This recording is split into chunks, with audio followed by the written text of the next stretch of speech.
Okay, so when you're shooting in the sunshine, especially when you're in the trees, we have this thing that we call dappled light. It means that some areas are dark, some areas are bright, some areas are patchy. It looks like this.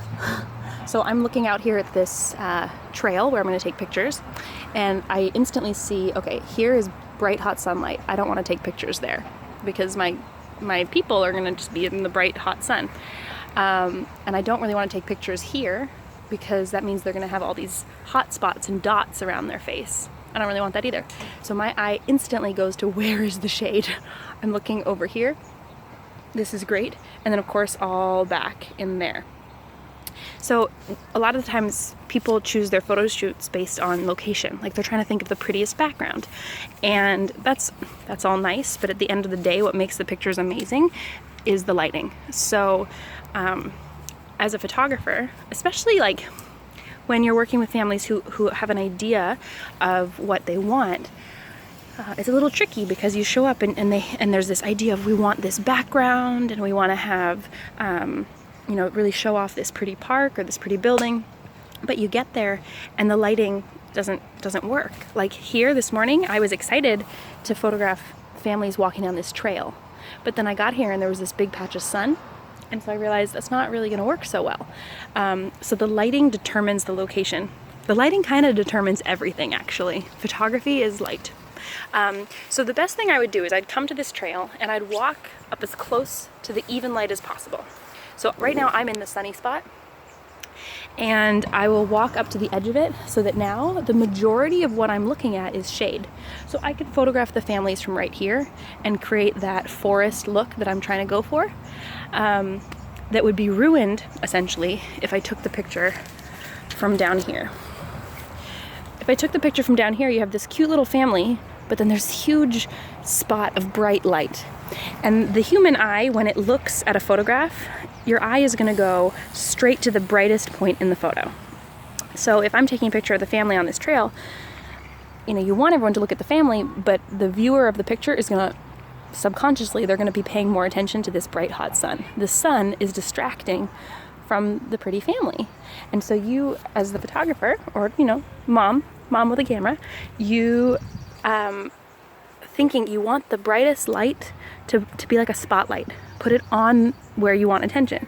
If you want your baby's face to be the center of attention, then you gotta use the spotlight.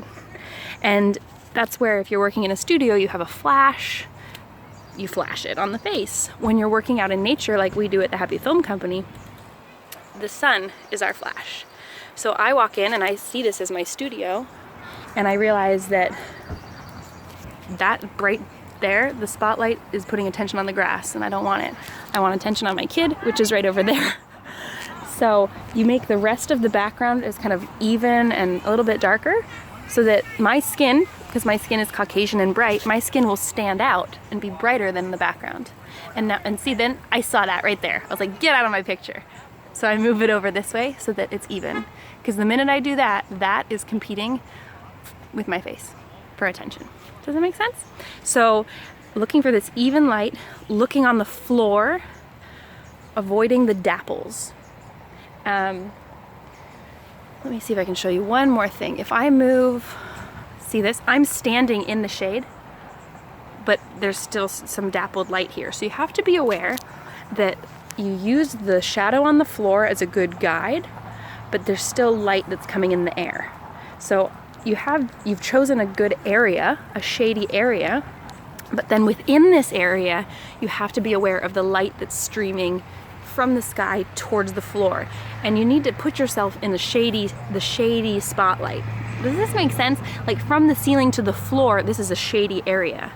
Unlike just forward a little bit, where am I gonna find my son? It's hard because I'm in front of the camera. Here, from the sun to the floor, it's not a solid beam of shade. Does that make sense? Okay, cool. So this video was a little complex. I was talking about the dappled light. You're looking for dappled light on the ground, avoiding dapple, avoiding hot light, looking for the shade.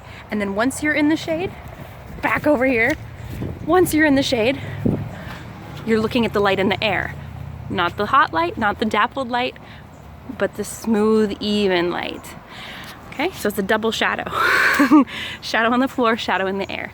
And then also I talked about you thinking of the spotlight, right? That's the main reason. You don't want the light on the ground to distract from the light on the face. So if you think about it as a spotlight, it can be a helpful way to remember that trick.